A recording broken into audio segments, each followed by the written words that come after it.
Kamustahin natin yung kinonekta nating battery connector dito sa ating lithium-ion phosphate 12 volts battery. So, yan pa rin naman yung setup, wala siya na bago.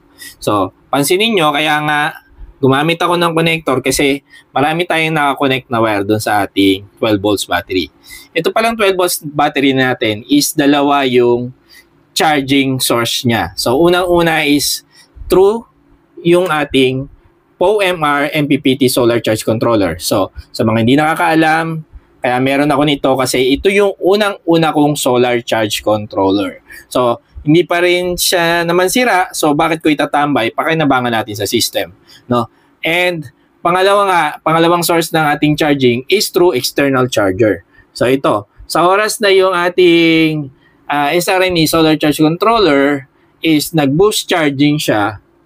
So, mag-o-on yung ating external charger. No? Itong ating power supply.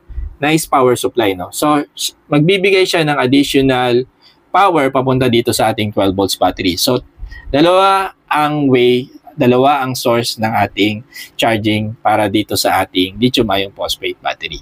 And ito nga guys, so para sa hindi nakakaalam, ito yung screen ng ating solar charge controller. And nasa stage tayo ng 8.0 which is float charging sa ating POMR solar charge controller.